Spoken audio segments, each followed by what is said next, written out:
کا ذکر کیا، وہ عیب اور گناہ خدا ذکر کرنے والے کے نامہ اعمال میں لکھ دیتا ہے۔ اس لیے لوگوں کے عیب تلاش کرنے کی بجائے، لوگوں کے عیب دوسروں کے پاس بیان کرنے کی بجائے ہمیں اپنے گریبان کے اندر جھانکنا چاہیے۔ میرے اندر کتنے عیب ہیں؟ اردو زبان میں ایک محاورہ ہے، کہتے ہیں چھاج بولے تو بولے، چھلنی کیا بولے جس میں 900 سوراخ۔ بہادر شاہ ظفر کا ایک شعر اس مضمون کو بڑی خوبصورتی کے ساتھ بیان کرتا ہے۔ دہلی کا ایک مغل بادشاہ تھا، شاعر تھا، وہ کہتا ہے رہے اوروں کے دیکھتے عیب و ہنر،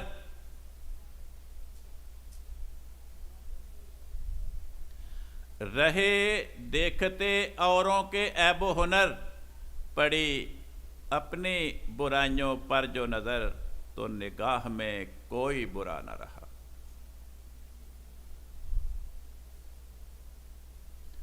تو اس کے لیے دعائیں کریں۔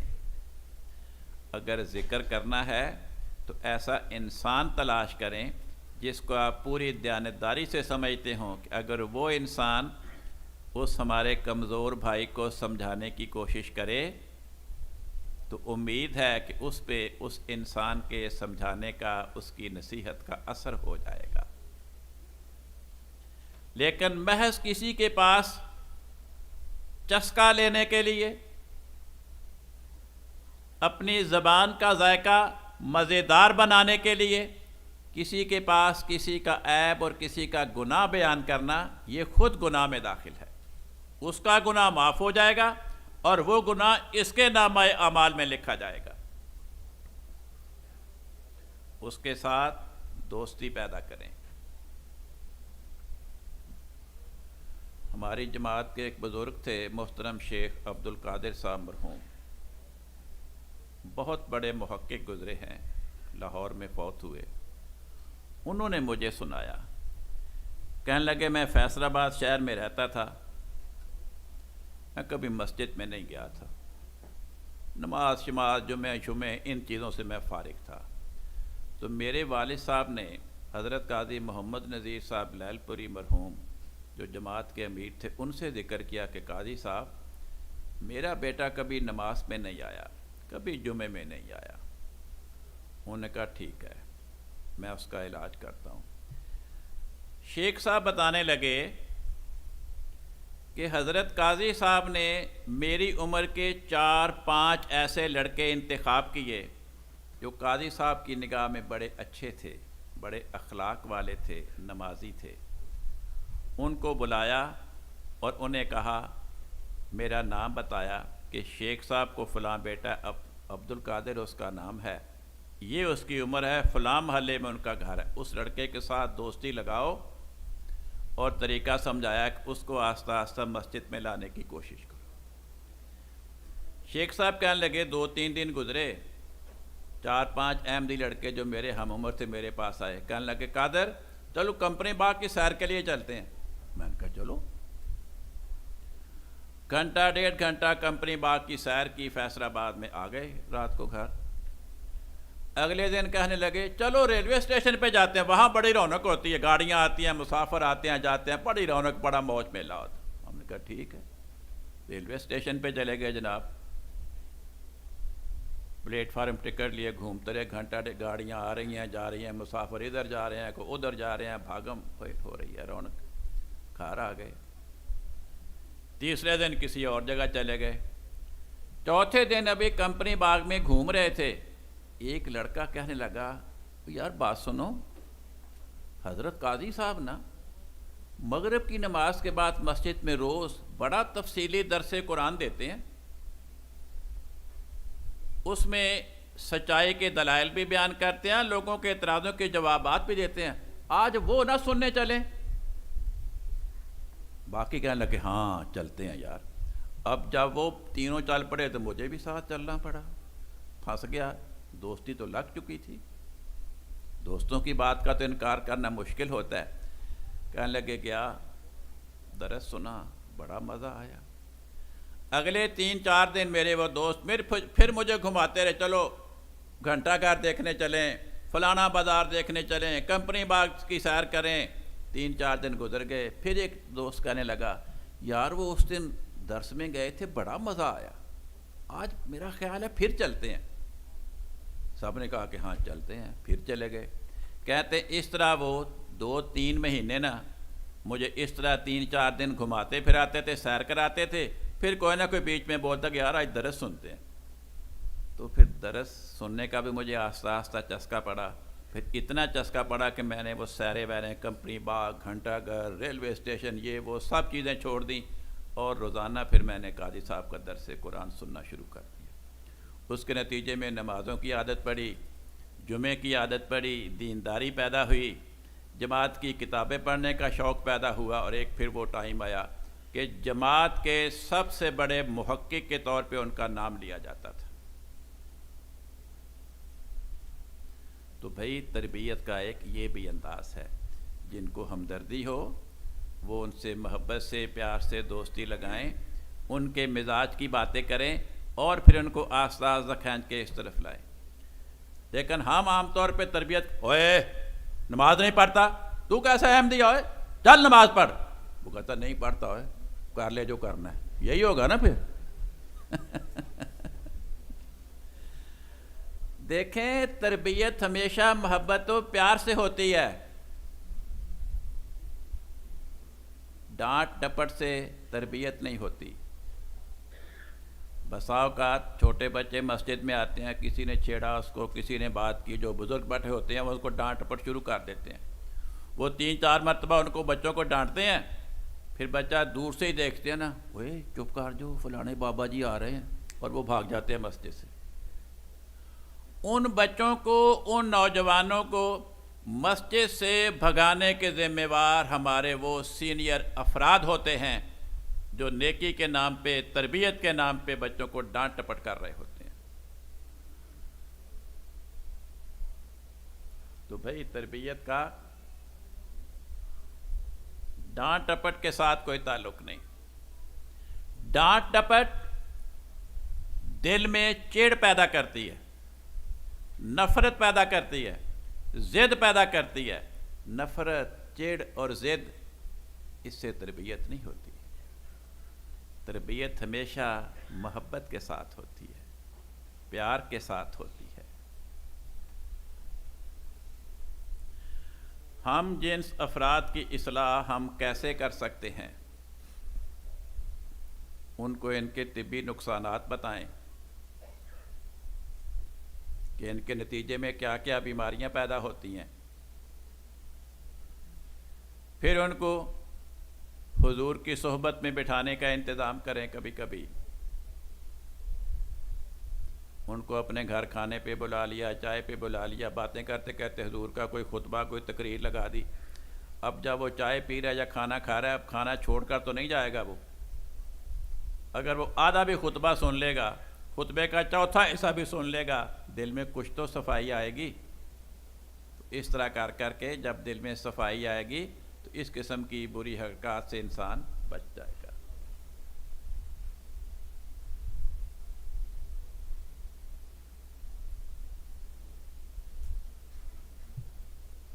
بھئی بعض دوست سیاسی قسم کے سوالات کرتے ہیں، دوستوں کو اچھی طرح ذہن نشین کرنا چاہیے کہ یہ سیاسی اجتماع نہیں ہے، یہ مجلس خدام الاحمدیہ کینیڈا کا اجتماع ہے، جو ہماری تربیت کے لیے، ہمارے اخلاق کی درستی کے لیے، ہمارے کردار کی صفائی کے لیے منعقد کیا گیا ہے۔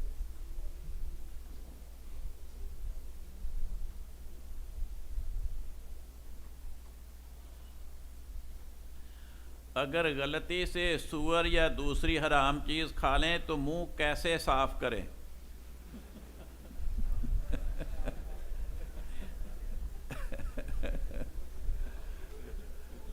بھائی میں نے کوئی ایسی ٹوتھ پیسٹ کی کمپنی نہیں بنائی ابھی تک، نہ میں کسی ماؤتھ واش کمپنی بنانے والوں کا ایجنٹ ہوں۔ ٹھیک ہے، خواہ حلال چیز کھائی ہے خواہ حرام چیز کھائی ہے، اس کے جراثیم سے منہ کو بچانے کے لیے ٹوتھ برش تو کرنا ہی پڑے گا۔ رسول پاک صلی اللہ علیہ وسلم فرماتے ہیں دانتوں کو مسواک سے صاف کرنا یہ منہ کو پاک بناتا ہے اور خدا کو خوش کرتا ہے۔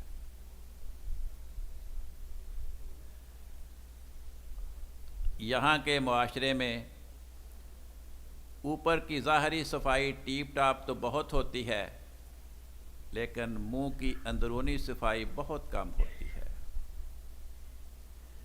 اسلام نے اس پہ بڑا زور دیا، منہ کی صفائی پہ۔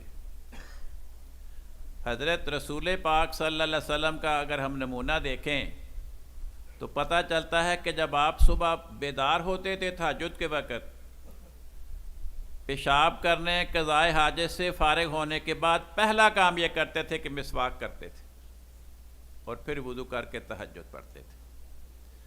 ہر نماز سے پہلے آپ مسواک کرتے تھے۔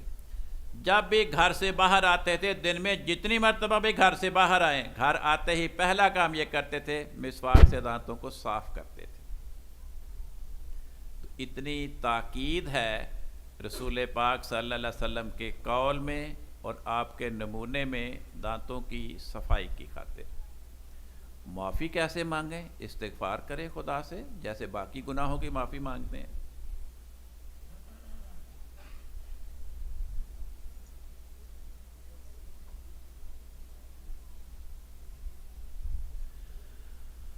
خدا کو نہ ہمارا فائدہ ہے اور نہ ہی اس کو ہماری ضرورت ہے، پھر اس نے ہمیں پیدا ہی کیوں کیا ہے؟ پھر اگر اس نے پیدا کر دیا ہے، اب ہم بھاگ سکتے ہیں کہیں؟ تو پھر اس کو خوش کرنا پڑے گا، خواہ اس نے ہمیں مرضی کے بغیر پیدا کیا یا ہماری مرضی سے پیدا کیا۔ حضرت خلیفۃ المسیح اول رضی اللہ عنہ فرماتے ہیں کہ میں جموں میں تھا تو بازار میں ایک ملنگ چھلانگیں لگاتا پھر رہا ہے اور زور زور سے نعرے لگاتا ہے، ربا تیری دنیا پسند نہیں آئی۔ ٹھیک ہے، لوگ دیکھ رہے ہیں، جا رہے ہیں، جیسے سوال کرنے والے کو بھی خدا کی دنیا پسند نہیں آئی۔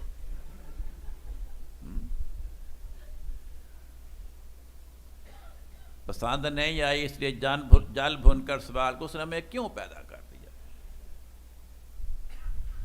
اگلے دن دیکھا تو وہ ملنگ سر نیچا کیے بڑی خاموشی سے بازار میں چلا جا رہا ہے۔ حضور نے پوچھا، سائیں جی کل تو بڑے للکرے تھے، آج بڑے خاموش ہیں، سر نیچے ڈالے اور چپ چاپ جا رہے ہیں؟ کل تو بار بار خدا کو للکارے مارتے تھے، ربا تیری دنیا پسند نہیں آئی۔ وہ ملنگ کہنے لگا، وہ اوپر سے جواب آ گیا ہے۔ کیا جواب آ گیا ہے؟ خدا کہتا ہے اچھا اگر میری دنیا پسند نہیں آئی تو جس کی دنیا پسند آئی ہے وہاں چلے جاؤ۔ جب اور کوئی دنیا ہی نہیں تو کہاں جاؤں؟ پھر خاموشی کے ساتھ اسی دنیا میں گزارا کرنا ہے۔ بھائی جس کو خدا کے فعل پہ اعتراض ہے اور اس کو یہ پسند نہیں کہ خدا نے اس کو پیدا کیوں کر دیا، تو اپنی زندگی کو ختم کر لے۔ لیکن زندگی ختم کرنے کو بھی دل نہیں کرتا، کیا کرتا ہے؟ اگر اس کا دل زندگی ختم کرنے کو نہیں کرتا، اس کا مطلب ہے اس نے خدا کی پیدائش کو قبول کر لیا ہے۔ تو اگر قبول کر لیا ہے تو پھر اگلا قدم بھی اٹھائے کہ اس خدا کو خوش کرنے کی کوشش کرے۔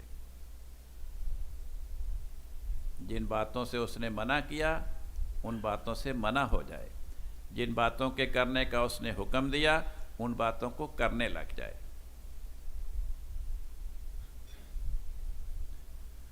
اگر میرا پیشہ ڈرائیونگ ہے تو کیا میں ڈرائیونگ کرتے کرتے نماز پڑھ سکتا ہوں؟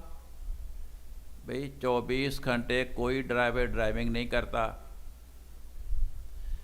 اس ڈرائیور صاحب کو واش روم جانے کا وقت مل جاتا ہے، کھانا کھانے کا وقت مل جاتا ہے، سونے کے لیے وقت مل جاتا ہے، گپ شپ کے لیے وقت مل جاتا ہے، صرف نماز کے لیے وقت نہیں ملتا، تو وہ چاہتے ہیں کہ میں ڈرائیونگ بھی کرتا چلا جاؤں اور نماز بھی پڑھتا چلا جاؤں۔ بھئی اگر تو ایسی کیفیت ہے کہ نماز کے لیے رکنے سے کوئی نقصان کا خطرہ ہے تو پھر ڈرائیونگ کے دوران نماز پڑھ سکتے ہیں، ورنہ گاڑی کو روکیں اور نماز پڑھیں۔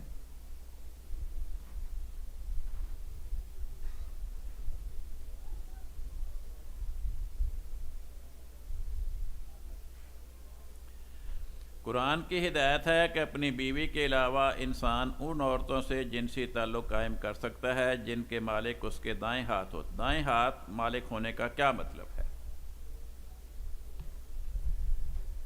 بھئی دیکھیں نکاح کیا ہوتا ہے۔ حکومت کے رجسٹریشن آفس میں گئے، وہاں پہ آپ نے رجسٹرڈ کروا دیا کہ یہ کپل آج کے بعد میاں بیوی ہیں، اس کا نام نکاح ہے۔ انسانی معاشرے کو یہ بتانا کہ اس کپل کا آپس میں معاہدہ ہے کہ ہم نے میاں بیوی کے طور پر رہنا ہے، اور معاشرے نے اس کو قبول کر لیا، اس کا نام ہے نکاح۔ اسلام کہتا ہے اگر تمہاری دشمن قوم کے ساتھ جنگ ہو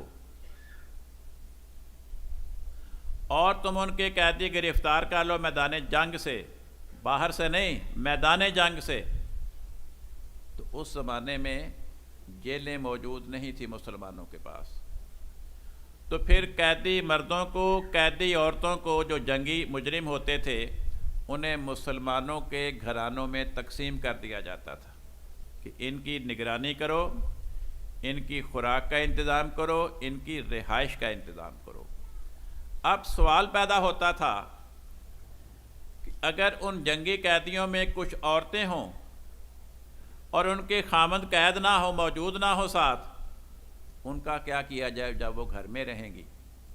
اگر وہ گھر میں رہیں گی تو معاشرے میں بدکاری پھیلے گی، تو معاشرے میں بدکاری پھیلنے سے بچانے کے لیے اسلام نے اس بات کی اجازت دی کہ اگر جنگی قیدی عورتیں کسی مسلمان کے گھر میں ہیں تو جب تک وہ قید سے آزاد نہیں ہوتیں، ان کے ورثاء انہیں قید سے آزاد نہیں کرواتے، وہ مسلمان کی بیوی کے طور پہ رہے گی تا اس خاتون کی، جنگی قیدی کی جنسی خواہش کی تسکین ہوتی رہے اور وہ معاشرے میں بدکاری نہ پھیلائے۔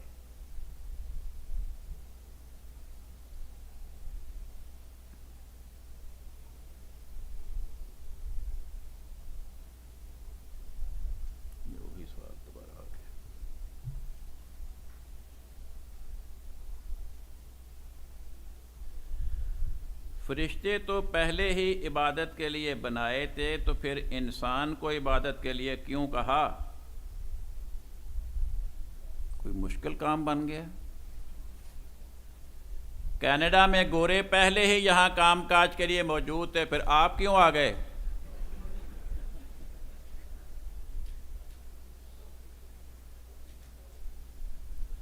اگر تو آپ کے آنے سے پہلے کینیڈا میں کوئی گڑبڑ تھی، خرابی تھی جو آپ کے آنے سے دور ہوئی، پھر تو آپ نے بہت بڑا احسان کیا۔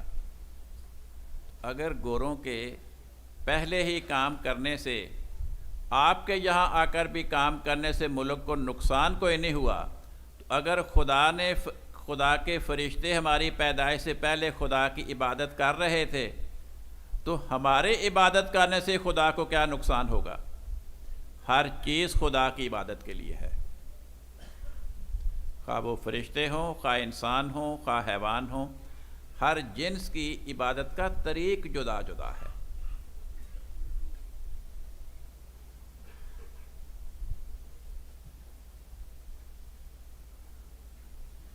خانہ کعبہ میں غیر مسلم کیوں نہیں جا سکتے؟ بھئی خانہ کعبہ میں غیر مسلموں کو جانے سے کسی آیت یا حدیث نے نہیں روکا۔ قرآن کریم نے صرف اتنا کہا کہ بت پرست جو خانہ کعبہ کا ننگے بدن طواف کیا کرتے تھے، ان کے ذہن میں یہ تصور تھا کہ یہ لباس، یہ کپڑے، ان کو پہن کر تو ہم گناہ کرتے ہیں، تو یہ کپڑے ناپاک ہیں۔ خانہ کعبہ ایک پاک مقام ہے۔ ہمارا بدن وہ تو خدا نے پیدا کیا، وہ تو پاک ہے۔ تو جب ہم نے خانہ کعبہ کا طواف کرنا ہے تو کپڑے اتار کے علیحدہ رکھ دو، اور ننگے بدن جو خدا کا پیدا کردہ پاک جسم ہے اس کے ساتھ خانہ کعبہ کا طواف کرو۔ اور دوسرا ان کا نماز کا طریق یہ تھا کہ جب خانہ کعبہ کا طواف کرتے تھے تو سیٹیاں بجاتے تھے اور تالیاں بجاتے تھے۔ اب ان کو منع کر دیا گیا کہ چونکہ تمہارا طواف ننگے بدن ہے اور تم یہاں آ کر خدا کی بارگاہ میں گریہ وزاری کرنے کی بجائے، خدا کے حضور دعائیں کرنے کی بجائے تالیاں بجاتے ہو اور سیٹیاں بجاتے ہو اور دوسروں کی عبادت میں بھی خلل آتا ہے، اور تمہارے ننگے بدن طواف کرنے سے یہاں بے حیائی پیدا ہوتی ہے، اس لیے تمہیں خانہ کعبہ کے قریب آنے کی اجازت نہیں ہے۔ ورنہ تمام فقہاء اس بات کو تسلیم کرتے ہیں کہ اگر کوئی مسلمان حج کرنے گیا ہے تو اس کا غیر مسلم ملازم اس کے ساتھ وہاں پہ جا سکتا ہے۔ تو اگر غیر مسلم کا وہاں داخلہ منع ہوتا تو ملازم کیسے ساتھ جاتا جو غیر مسلم ہے؟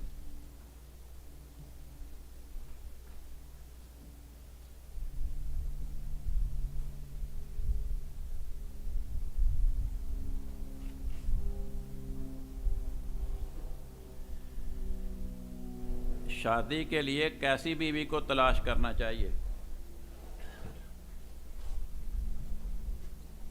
کیوں جی؟ پھر کیسی بیوی تلاش کرنی چاہیے؟ جو روٹی پکا کر نہ دے، ایسی بیوی تلاش کرنی چاہیے؟ جو گستاخی کے ساتھ بولے، جو روز لڑائی جھگڑا کرے؟ بھئی ایسی بیوی تلاش کرنی چاہیے جس کے اخلاق اچھے ہوں، جو سمجھدار ہو، بڑے چھوٹے کے ساتھ ادب اور احترام کے ساتھ بولے، لڑائی جھگڑا نہ کرے، ایسی بیوی تلاش کرنی چاہیے۔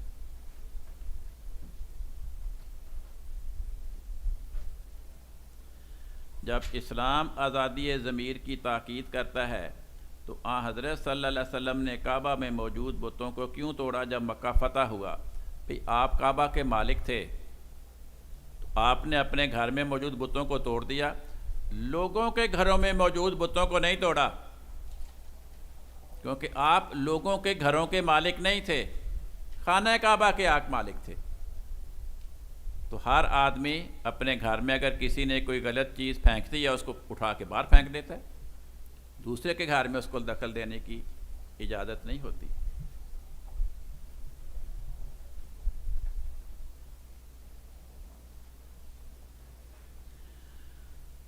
کہتے ہیں توبہ کرنے کا طریقہ کیا ہے؟ توبہ یہ ہے کہ انسان نے جو گناہ کیا اس گناہ کے اپنے دل میں شرمندگی پیدا کرے۔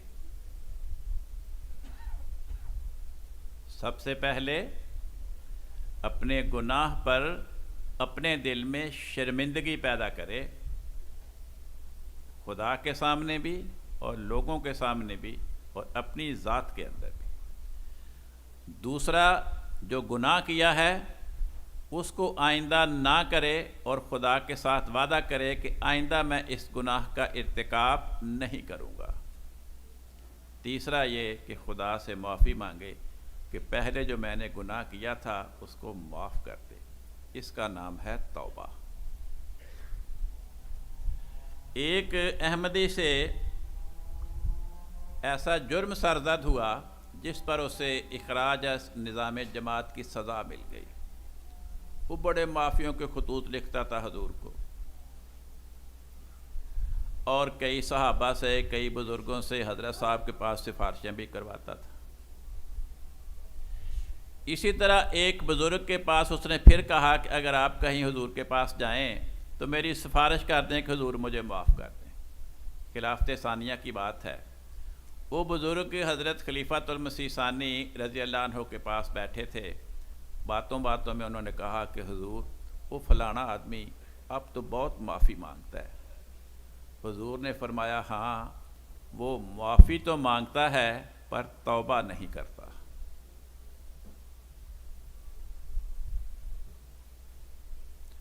وہ انسان معافی تو مانگتا ہے پر توبہ نہیں کرتا.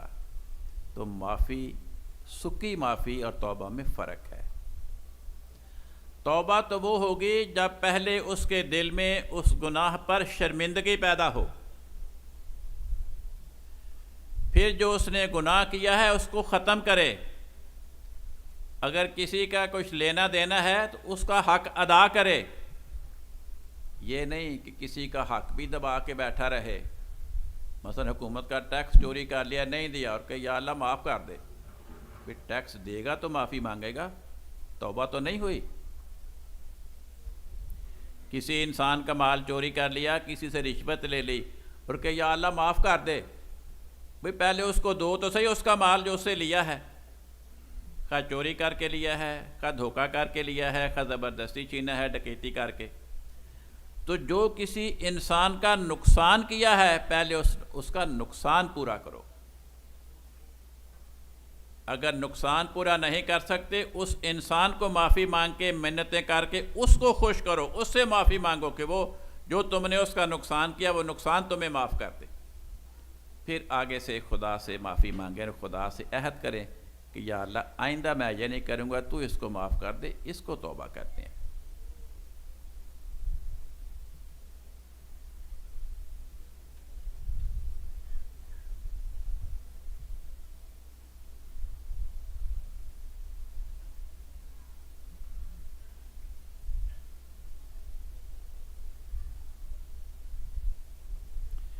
ایک کہتے ہیں کہ میں نے سنا تھا کہ ایک احمدی کو کشف ہوا کہ جب احمدی فوت ہوتا ہے تو خدا اس سے پوچھتا ہے چندہ دیا تھا، تبلیغ کی تھی؟ اگر وہ کہے ہاں تو خدا کہتا ہے ٹھیک ہے بھائی اجتماع چلے جاؤ.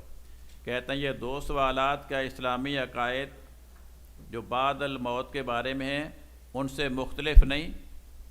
پتہ نہیں اس میں کیا اختلاف ہے. اس میں کیا شریعت نے تبلیغ کرنے سے منع کیا یا چندہ دینے سے منع کیا؟ کیا قیامت کے بعد شریعت نے یہ بتایا کہ جو چندہ دے گا یا تبلیغ کرے گا وہ قیامت کے بعد سزا پائے گا یا انعام پانے کا ذکر ہے؟ دیکھیں عموماً دل میں یہ خیال آتا ہے کہ بھئی یہ تو آسان سی بات، اتنی آسان بات نہیں ہے یہ تبلیغ کرنا اور چندہ دینا. ذرا اپنی جماعتوں میں گھوم کر دیکھیں کتنے افراد ہیں جو سیکٹری مال کو اپنی صحیح آمد لکھاتے ہیں.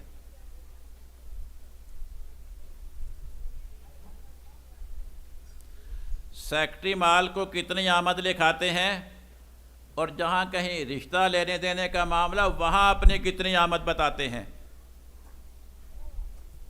دونوں آمدوں میں کتنا فرق ہوتا ہے. اور پھر کتنے ہیں کہ جو آمد لکھوائی ہے اس پہ صحیح چندہ دیتے ہیں اور بر وقت دیتے ہیں، اور سیکٹری مال کو وہ کتنے چکر لگوانا اپنی بہت بڑی خوبی سمجھتے ہیں.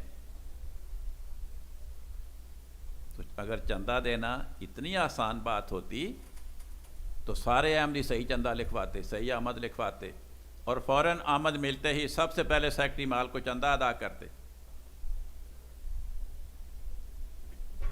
قرآن کریم کیا فرماتا ہے؟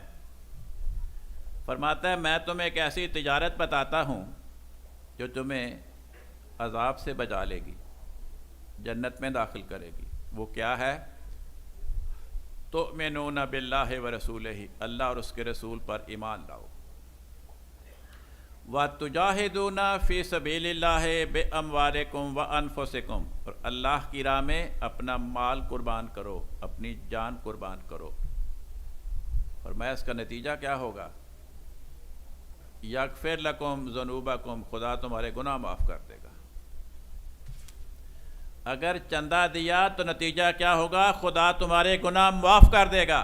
وَيُدْخِلْكُمْ جَنَّاتٍ، اور تمہیں جنتوں میں داخل کرے گا. تو بھئی قرآن نے جو جنت کے بارے میں تعلیم دی، حیات بعد الموت کے بارے میں تعلیم دی، وہ یہ ہے کہ چندہ دینے والا اس کے گناہ معاف ہوں گے اور وہ جنت میں جائیں گے. اگر انسان اپنے ماحول میں غور کرے تو حدیث میں لکھا ہے حب الدنیا راس کل معصیت، دنیا کے مال کی محبت ہر برائی کی جڑ ہے۔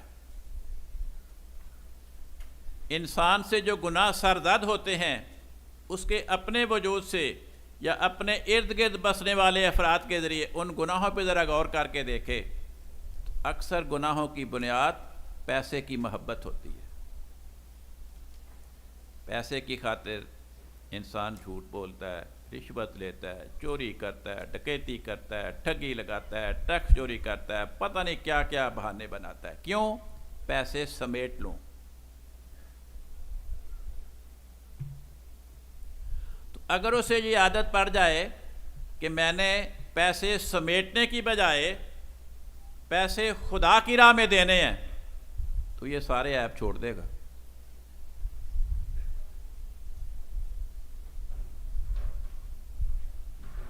یہی حال تبلیغ کا ہے۔ اگر ایک آدمی تبلیغ کر رہا ہے لیکن لوگوں سے بد اخلاقی کرتا ہے، وعدہ خلافی کرتا ہے، جھوٹ بولتا ہے، تو اگر وہ تبلیغ کرے گا، دوسرا اس کے جواب میں فوراً کہے گا ہاں جی، پہلے خود تو جھوٹ بولنا چھوڑ دو پھر مجھے تبلیغ کرنا، پہلے خود تو بے ایمانی اور ٹھگی چھوڑو پھر مجھے تبلیغ کرنا۔ اگر اسے تبلیغ کی عادت پڑ گئی ہے، اس تبلیغ کی عادت کی بنا پر لوگوں کے سامنے اپنے آپ کو شرمندگی سے بچانے کی خاطر ہر دن جو آئے گا وہ اپنی بدیوں سے چھٹکارا پاتا چلا جائے گا، اور ان بدیوں کے بدلے میں اپنے اندر نیکیاں پیدا کرتا چلا جائے گا۔ تو یہ نتائج ہیں تبلیغ کرنے کے اور چندہ دینے کے۔ ایڈا لمبا سوال آتا پرچے؟ اچھا،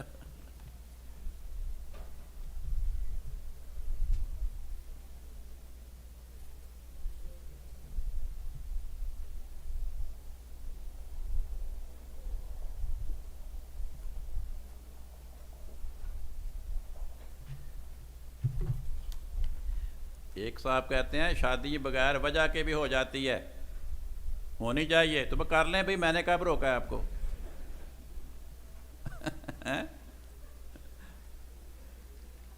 حضور کا ایک اقتباس دیا ہے، بھئی حضور نے اس میں کیا فرمایا ہے؟ شادیاں زیادہ کرو تا بچے زیادہ پیدا ہوں اور تم مخالفین کے نقصان سے بچ جاؤ۔ یہ وجہ معمولی سی ہے۔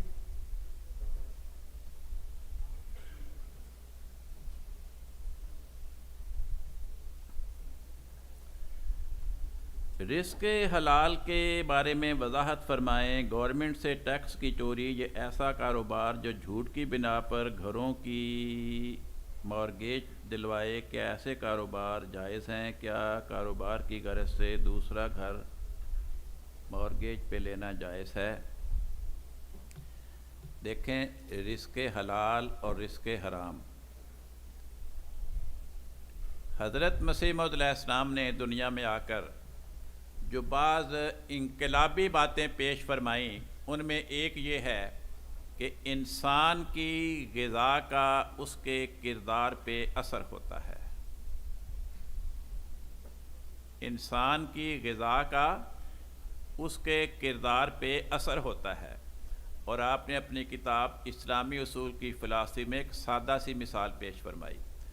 فرمایا جو ویجیٹیرین ہیں ان کا مزاج اور اخلاق اور طرح کے ہوں گے، اس کے بالمقابل جو سبزی نہیں کھاتے، تینوں ٹائم گوشت ہی گوشت کھاتے ہیں، ان کے مزاج میں سختی، ظلم اور تشدد کا رجحان پایا جائے گا۔ اور جو سبزی اور گوشت کو ملا کر کھاتے ہیں، ان کی طبیعت میں، ان کے مزاج میں، ان کے کردار میں ایک توازن پایا جائے گا۔ یہ موٹی سی مثال حضور نے پیش فرمائی۔ دیکھیں، قرآن کریم نے اس مضمون کو بیان فرمایا۔ اللہ تعالیٰ فرماتا ہے یا ایھا الذین آمنو، اے مومنو، کلوا من الطیبات، پاک چیزیں کھاؤ، واعملوا صالحا، اور اچھے کام کرو۔ اب دونوں فکروں کا باہم جوڑ کیا ہے؟ کہنا تو یہ چاہیے تھا کہ پاک چیزیں کھاؤ اور ورزش کرو تاکہ کھایا پیا ہضم ہو جائے، مگر یہ نہیں فرمایا۔ فرمایا پاک چیزیں کھاؤ اور اچھے کام کرو۔ ان دونوں فکروں کو متصل بیان کرنے سے یہ سمجھانا مقصود ہے کہ اچھے کام پاک چیزیں کھانے کے نتیجے میں ہوں گے۔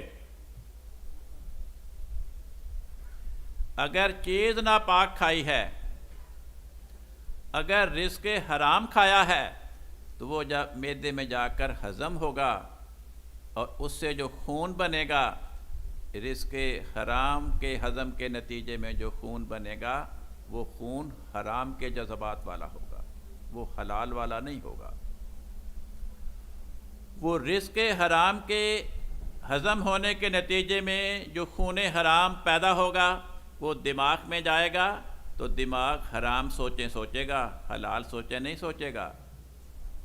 انسان کے جس جس عضو میں وہ خون حرام جائے گا، وہ عضو حرام کام کرے گا، حلال کے کام نہیں کرے گا۔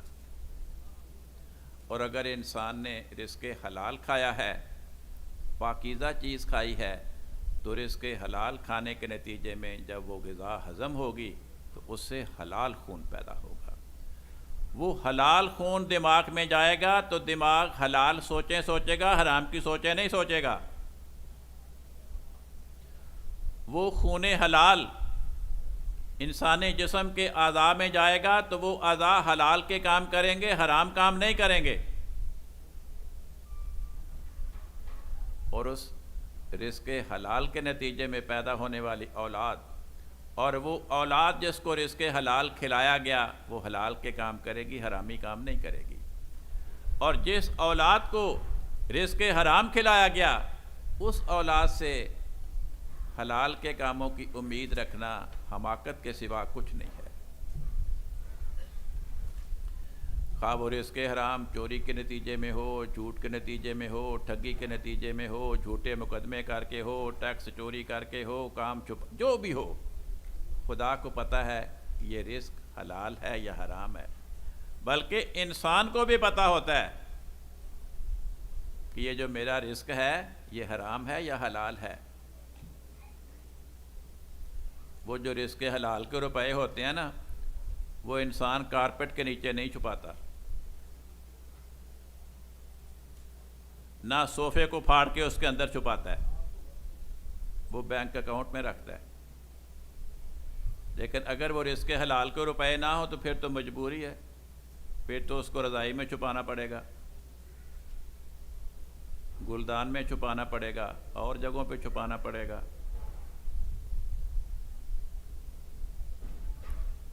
کہتے ہیں گھر مارگیج پہ حاصل کیے جاتے ہیں۔ بھئی جو گھروں کو مارگیج پہ حاصل کرنا ہے، بے شک بینکوں والے اس کے لیے انٹرسٹ کا لفظ استعمال کرتے ہیں، یعنی سود کا، لیکن حقیقتاً میں وہ اس طرح کا سود نہیں ہے جو شریعت نے منع کیا ہے۔ بینک اس جائیداد کی قیمت ادا کرتا ہے اپنی جیب سے، اور اس جائیداد کا مالک بن جاتا ہے۔ اب مالک کو اپنی چیز کے بارے میں اختیار ہے کہ وہ اپنی چیز کی قیمت تھوڑی رکھے یا زیادہ رکھے، نقد کی شکل میں تھوڑی رکھے، ادھار کی شکل میں زائد رکھے۔ تو بینک جب اس مکان کا مالک بن گیا تو اس نے ہمارے سامنے کہا کہ اب میں چیز یہ اتنے میں تمہیں فروخت کروں گا، تم نے اتنے سال میں اتنی قسطوں میں اس قیمت فروخت کو مجھے ادا کرنا ہے۔ تو اس لیے وہ اس سود نہیں ہے جس کو شریعت نے حرام کیا۔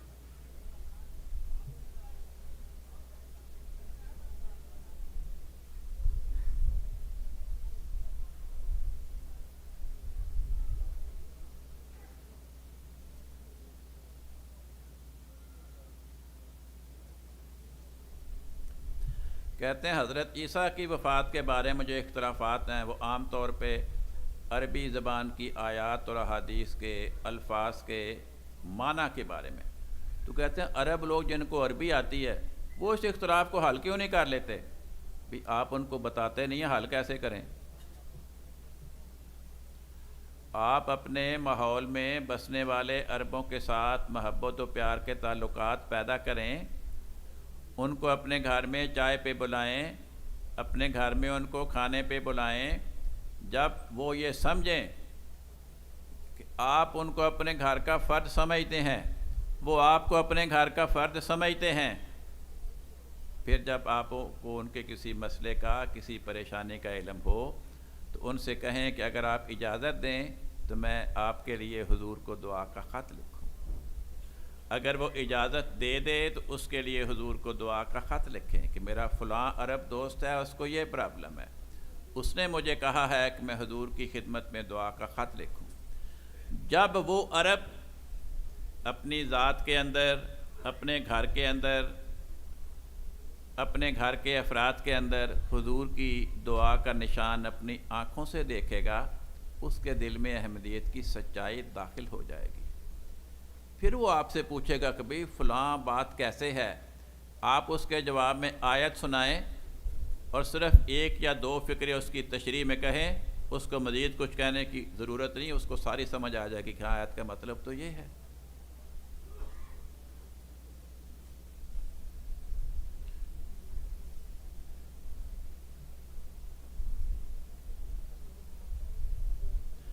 لڑکے کی پیدائش پر عقیقے پر 2 بکرے قربان کرنے کا اسلام میں حکم، اگر اس کی استطاعت نہ ہو تو کیا کرے؟ کچھ بھی نہ کرے۔ عقیقہ تو اس پہ ہے جس کو خدا نے توفیق دی، تو جس کو توفیق ہی نہیں ہے اس کا معاملہ ختم ہو گیا۔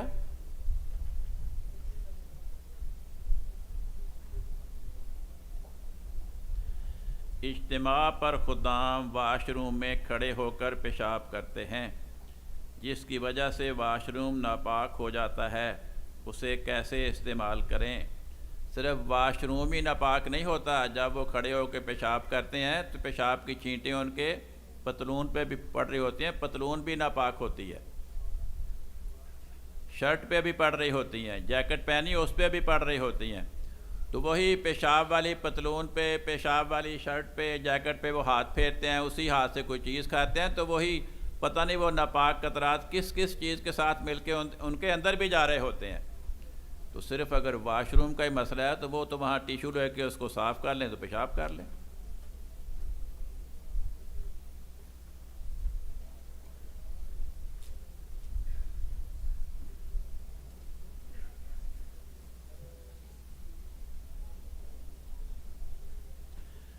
بعض افراد ایسے معذور ہوتے ہیں کہ وہ ہمہ وقت نگرانی خدمت کے بغیر زندہ نہیں رہ سکتے، کیا ایسے لوگوں کی زندگی رحم کے طور پر ختم کی جا سکتی ہے؟ بھئی ان کو زندگی خدا نے دی ہے، ہم نے نہیں دی۔ اگر ہم نے ان کو زندگی دی ہے تو ہم مرسی کلنگ کے طور پہ ان کی زندگی ختم کر سکتے ہیں، اگر ان کو خدا نے زندگی دی ہے تو ہم اس کی زندگی کو ختم کرنے کا اختیار نہیں رکھتے۔ ان کا بھی امتحان ہے، ہمارا بھی امتحان ہے۔ ان کا یہ امتحان ہے کہ وہ اس حالت میں صبر کریں اگر وہ ہوش و حواس میں ہیں۔ صبر کے نتیجے میں خدا فرماتا ہے انما یوفی الصابرون اجرہم بغیر حساب، صبر کرنے والوں کو بغیر حساب کے ثواب ملتا ہے۔ بھئی خدا کے لیے تو بے حساب چیز ہی کوئی نہیں، لیکن بندوں کو سمجھانے کے لیے فرمایا کہ صبر کرنے پر صبر کرنے والے کو اتنا ثواب ملتا ہے کہ تمہاری ساری کیلکولیشن، تمہارے سارے کمپیوٹر، سارے کیلکولیٹر وہاں پہ فیل ہو جاتے ہیں، اس سے بھی آگے جا کے اس کو ثواب ملتا ہے۔ خدا فرماتا ہے جو لوگ صبر کرتے ہیں اولئک علیہم صلوات من ربہم ورحمہ، ان پہ خدا کی برکتیں نازل ہوتی ہیں، خدا کی طرف سے رحمت نازل ہوتی ہے۔ اور ہمارا امتحان یہ ہے کہ ہم نے کسی معذور انسان کی معذوری دیکھ کر اپنی تندرستی پر خدا کا شکر ادا کیا یا نہیں کیا، اور اس معذور کی خدمت کر کے، اس کی ضرورت پوری کر کے ہم نے خدا کو خوش کیا یا نہیں کیا۔ حدیث میں لکھا ہے قیامت کا دن ہوگا، اللہ تعالیٰ بندے سے پوچھے گا اے میرے بندے میں بیمار تھا، تو نے میری بیمار پرسی نہیں کی، میں بھوکا تھا تو نے مجھے کھانا نہیں کھلایا، میں پیاسا تھا تو نے مجھے پانی نہیں پلایا، میں ننگا تھا تو نے مجھے کپڑے نہیں پہنائے۔ بندے کہیں گے یا اللہ تو خدا ساری کائنات کا مالک رب العالمین، تو کب بھوکا تھا کہ میں تجھے کھانا کھلاتا؟ تو کب پیاسا تھا کہ میں تجھے پانی پلاتا؟ تو کب بیمار تھا کہ میں تیری بیمار پرسی کرتا؟ تو کب ننگا تھا کہ میں تجھے کپڑے پہناتا؟ تو خدا فرمائے گا وہ میرا فلاں بندہ بیمار تھا کہ ہاں وہ تو تھا، وہ میں تھا۔ اگر تم اس بیمار کی بیمار پرسی کرتے تو مجھے وہیں پاتے اور میری رضا کے حقدار بن جاتے۔ فلاں بندہ بھوکا تھا وہ میں تھا، اگر تم اس کو کھانا کھلاتے تو مجھے وہیں پاتے اور میرے پیار کے حقدار بن جاتے۔ تو خدا فرماتا ہے کسی بھوکے انسان کو خوراک مہیا کرنا، کسی پیاسے کی پیاس دور کرنی، کسی بیمار کی بیمار پرسی کرنی، کسی ننگے کو لباس مہیا کرنا، یہ خدا کی رضا کا بہترین ذریعہ ہے اور خدا کو پانے کا سب سے آسان ذریعہ ہے۔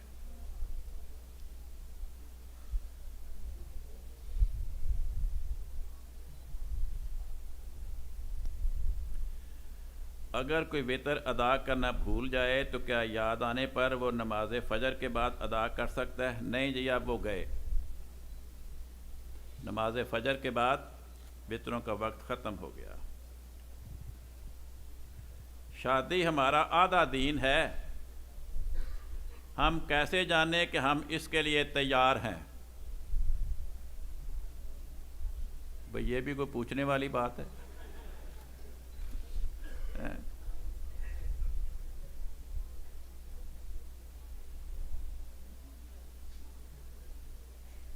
کتنے بجے تک چلنا جی؟ 5:15 ہو گئے نے، یہ تے 2:15 تک چلن گے میرا خیال۔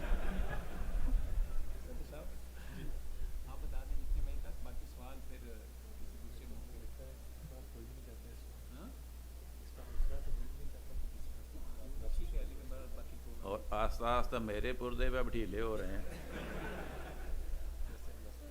نہیں آپ فیصلہ کریں نا اپنے اگلے پروگرام کو دیکھ کے کتنے بجے اگلا پروگرام شروع ہونا ہے، کیا ہونا ہے۔ اور سامعین میں سے بھی کئیوں کو پیاس لگی ہوگی، کئیوں کو پیشاب ہیں۔ 10 منٹ میں 5:30 بجے تک جی، تو فیصلے کے مطابق اگلے 15 منٹ تک میرا اور آپ کا امتحان باقی ہے۔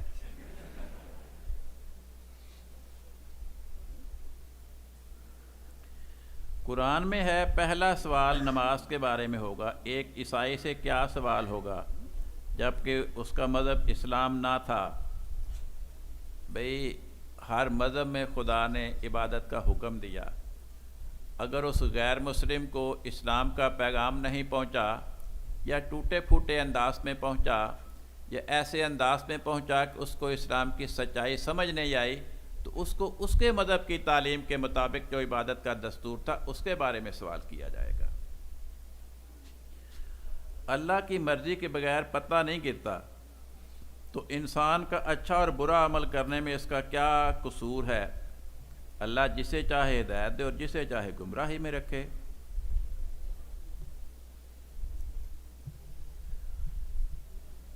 بات یہ ہے کہ یہ کہنا کہ چونکہ کوئی کام خدا کی مرضی کے بغیر نہیں ہوتا، خدا کی مرضی یہ نہیں ہے کہ انسان برے کام کرے، خدا کی مرضی یہ ہے کہ میں نے انسان کو نیکی اور بدی کے بارے میں خبر دے دی، اب اس کو اختیار ہے۔ خدا کی مرضی یہ ہے کہ ہر انسان کو اختیار ہے کہ خدا کے دیے ہوئے اختیار کے مطابق خواہ وہ اچھا کام کرے خواہ وہ برا کام کرے۔ تو خدا کسی انسان کو زبردستی نہیں کہتا کہ تم برا کام کرو، وہ تو کہتا ہے لا یرضی لعبادہ الکفر، اللہ تعالیٰ اپنے بندوں کے لیے کفر کو، ناشکری کو پسند نہیں کرتا۔ باقی رہ گئی یہ بات کہ جب خدا کو علم ہے کہ فلانے انسان نے یوں کرنا ہے تو انسان کو تو گناہ نہیں ہونا چاہیے۔ بھئی علم ہونے سے مجرم کیسے بری ہو گیا؟ ہمارے سامنے ایک آدمی دوسرے کو قتل کر دیتا، ہمیں علم ہے کہ نہیں کہ اس نے قتل کیا؟ تو کیا ہمارے علم سے قتل کا گناہ ہمیں ملے گا یا وہ قاتل بری ہو جائے گا؟ ہمارے علم کا مجرم کے جرم کے ساتھ کوئی تعلق نہیں۔ مجرم کے جرم کا ہمیں علم ہونا اس کو جرم سے یا جرم کی سزا سے بری نہیں کرتا۔ اس نے جرم کیا، ایک واقعہ ہو گیا، ہمیں اس کا پتہ لگ گیا۔ جس طرح ہمیں ماضی کے واقعات کا علم ہے، لیکن ماضی کے واقعات کا علم ماضی کے زمانے میں جرم کرنے والے مجرمین کو جرم سے بری نہیں کرتا، کیونکہ ہمیں اس کا علم ہے، نہ ہمیں ان کے جرائم کا ذمہ وار بناتا ہے، کیونکہ ہمیں اس کا علم ہے۔ زمانہ حال کا علم ہمیں ذمہ وار نہیں بناتا، اور زمانہ حال کے مجرمین کو ہمیں ان کے جرائم کا علم ہونا انہیں جرم سے بری قرار نہیں دیتا۔ تو جس طرح ہمیں ماضی اور حال کا علم ہے، خدا کو ماضی، حال اور مستقبل تینوں زمانوں کے حالات کا علم ہے۔ تو جس طرح ہمیں ماضی اور زمانہ حال کے جرائم کا علم مجرم کو بری نہیں کرتا اور ہمیں قصوروار نہیں بناتا، اسی طرح خدا کو مستقبل کے حالات کا علم مجرم کو اس کے جرم سے بری نہیں کرتا اور خدا کو اس کا ذمہ وار نہیں بناتا۔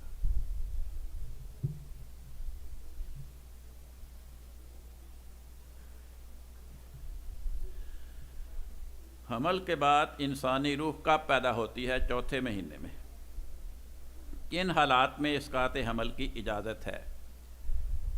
صرف اس اندیشے سے کہ اگر بچہ پیدا ہو گیا تو ہم اس کو کھلائیں گے کہاں سے، رزق کی تنگی کے خوف سے حمل ساقط کرنا یہ شریعت نے منع کیا ہے۔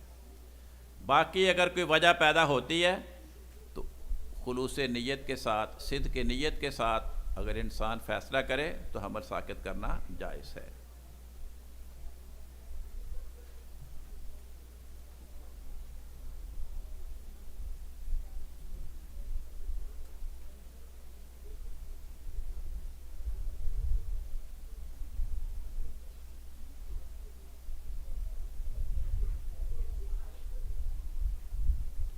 کہتے ہیں اس آیت کا کہنے والا کون ہے اور مخاطب کون ہے؟ اطیعوا اللہ و اطیعوا الرسول و اولی الامر منکم۔ بھئی یہ قرآن کی آیت ہے اور خدا کا کلام ہے۔ خدا مومنوں کو مخاطب کر کے فرماتا ہے، یا ایھا الذین آمنوا اطیعوا اللہ، اے ایماندارو اللہ کے احکام کی اطاعت کرو، و اطیعوا الرسول، اللہ کے رسول کی اطاعت کرو، وَأُولِي الْأَمْرِ مِنْكُمْ، اور تم میں جو بھی تمہارا حاکم ہے، تمہارا افسر ہے، کوئی ایسا فرد ہے جو تمہیں حکم دینے کا اختیار رکھتا ہے، اس کے حکم کی اطاعت کرو۔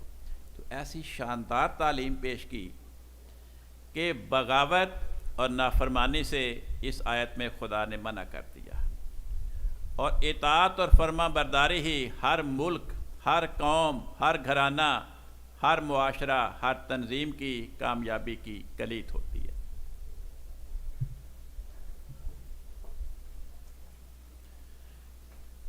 کیا نماز مغرب سے پہلے نوافل ادا کر سکتے ہیں؟ جی ہاں، اگر مغرب کی نماز کا وقت ہو جائے تو پھر جماعت کھڑی ہونے تک ہم نوافل ادا کر سکتے ہیں۔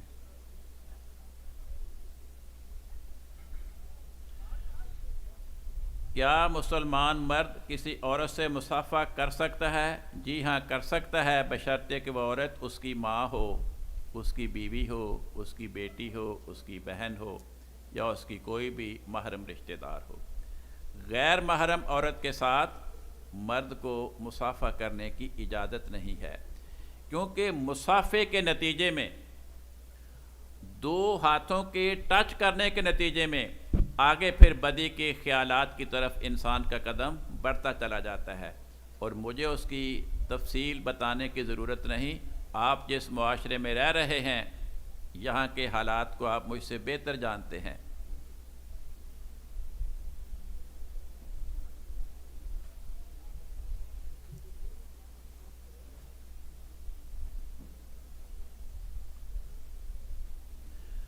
سنا ہے حدیث میں ہے کہ امام مہدی کی زبان میں لکنت ہوگی. کیا حضرت مرزا صاحب کی زبان میں لکنت یا ٹھہراؤ تھا؟ جی ہاں، لکنت تھی. بعض الفاظ کی ادائیگی آپ کی زبان ان کو ادا نہیں کر سکتی تھی. لکنت کہتے ہیں پنجابی میں تھتھا پن، اور انگریزی میں اس کو کہتے ہیں سٹیمرنگ. تو آپ کی زبان میں سٹیمرنگ تھی، بعض الفاظ کو آپ ادا نہیں کر سکتے تھے. جیسے حضرت موسیٰ علیہ السلام کی زبان میں سٹیمرنگ تھی، وہ بھی بعض الفاظ کو ادا نہیں کر سکتے تھے. چنانچہ وہ خدا نے جب ان کو نبی بنایا تو انہوں نے خدا کی بارگاہ میں عرض کی، یا اللہ لا ینطلق لسانی، میری زبان تو روانی کے ساتھ بول ہی نہیں سکتی، تو میں تبلیغ کروں گا، گفتگو میں اٹکوں گا، میری زبان میں سٹیمرنگ پیدا ہوں گی، لوگ ہنسیں گے تو تماشا بن جائے گا. میرا بھائی ہارون یہ بہت عمدگی کے ساتھ، روانی کے ساتھ تقریر کر سکتا ہے، اس کو نبی بنا دے. خدا نے کہا اس کو بھی بناتا ہوں، تیری بھی نبوت برقرار ہے. اللہ کا ذاتی نام اللہ پہلی الہامی کتب میں کیوں مذکور نہیں؟ بھئی خدا تعالیٰ نے ہر قوم کو، ہر نبی کو اللہ کے نام سے تعارف کروایا. البتہ بعد میں آہستہ آہستہ ان قوموں کی روایات میں، ان قوموں کی کتابوں میں جب تبدیلی پیدا ہوئی، قوم کے افراد نے کی، رد و بدل شروع ہوا، تو پھر اللہ کا ذاتی نام وہاں سے نکلتا چلا گیا، اور ان کے اپنے ذاتی تصورات اور ذاتی خیالات نے ان کتابوں میں اور ان کی مذہبی زبانی روایات میں جگہ پا لی.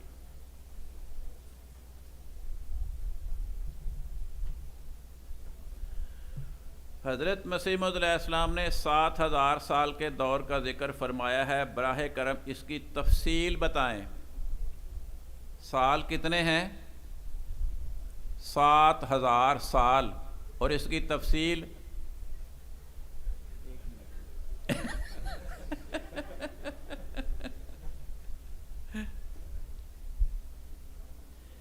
عیسائی کلچر میں بڑے بیٹے کو زیادہ اہمیت دی جاتی ہے اور اسے باپ کی غیر موجودگی میں اس کا نمائندہ سمجھتے ہیں. اسلام میں چھوٹے بھائیوں کے کیا حقوق ہیں؟ عیسائیت میں صرف بڑے بھائی کو وارث قرار دیا جاتا ہے ماں باپ کا، باقی بھائی چھٹی کرتے ہیں. بات یہ ہے، حضرت رسول پاک صلی اللہ علیہ وسلم فرماتے ہیں اگر باپ موجود نہیں، باپ کی وفات ہو گئی، تو بڑا بھائی چھوٹے بھائیوں کے لیے باپ کا درجہ رکھتا ہے.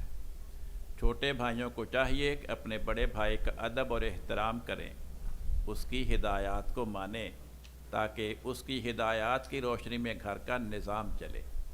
کیونکہ کوئی بھی نظام، خواہ وہ چھوٹے سے گھر کا ہو، محلے کا ہو، کسی تنظیم کا ہو، شہر کا ہو، صوبے کا ہو، ملک کا ہو، ایک فرد کی سپرمیسی تسلیم کیے بغیر چل نہیں سکتا، اور اس کی اطاعت کیے بغیر چل نہیں سکتا. لوگ کہتے ہیں یہ بیوی خاوند کی اطاعت کیوں کرے؟ بھئی دونوں میں سے ایک ہی بات ہونی ہے نا، یا بیوی خاوند کی اطاعت کرے یا خاوند بیوی کی اطاعت کرے، تبھی گھر چلے گا. اب دونوں میں سے جو طاقتور ہے اطاعت تو اس کی ہوگی، تو دونوں میں سے طاقتور کون ہے؟ بیوی کے خاوند. ویسے کینیڈا میں شاید بیوی طاقتور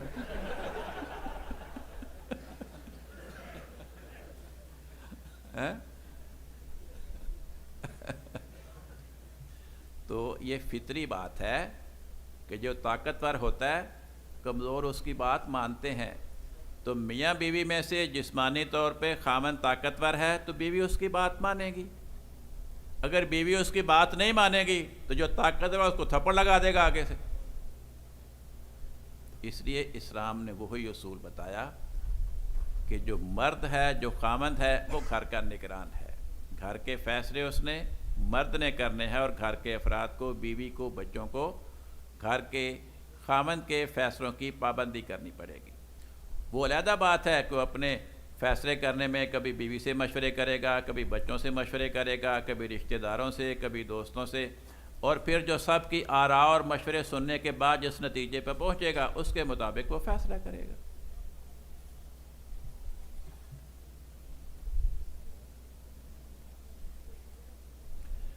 میت کو غسل اور کفن کے بعد چھونا یا بوسہ دینا جائز ہے؟ جی ہاں، جائز ہے۔ حضرت ابو بکر صدیق رضی اللہ عنہ نے رسول پاک صلی اللہ علیہ وسلم کی ڈیڈ باڈی جہاں پڑی تھی اس کمرے میں تشریف لے گئے اور آپ کی پیشانی پہ بوسہ دیا۔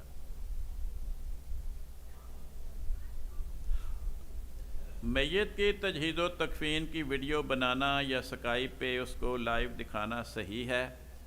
دیکھیں جی، اگر تو وہ کوئی بزرگ ہے تو جو لوگ اس کی بزرگی کے قائل ہیں، اس کو خدا رسیدہ مانتے ہیں، خدا کا پیارا مانتے ہیں، ان انسانوں میں سے ہر ایک کی خواہش ہوگی کہ ہم اس خدا کے پیارے انسان کی ڈیڈ باڈی دیکھیں، اس کا جنازہ جاتا دیکھیں، اس کی تدفین کا منظر دیکھیں۔ تو اس میں کوئی حرج کی بات نہیں ہے، کیونکہ اس منظر کو دیکھنے کے نتیجے میں کسی کے دل میں دعا کا جذبہ پیدا ہوگا، کسی کے دل میں استغفار کی طرف توجہ پیدا ہوگی۔ اگر کسی منظر کو دیکھنے کے نتیجے میں انسان کے دل میں استغفار کا جذبہ جنم لے، دعا میں خشیت پیدا ہو، دعا میں توجہ پیدا ہو، تو اور اسے کیا چاہیے؟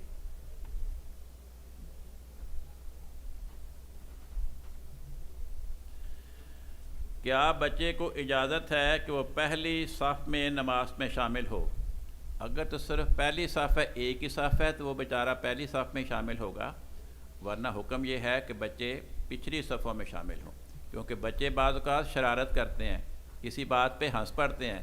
اگر وہ پہلی صفوں میں ہوں گے اور ہنس پڑے کسی بات پر یا ایک دوسرے کو کونی ماری، چھیڑ چھاڑ کی، تو باقی نمازیوں کی نماز میں توجہ خراب ہوگی۔ تو اس لیے فرمایا کہ بچے پچھلی صفوں میں ہوں، اور بزرگ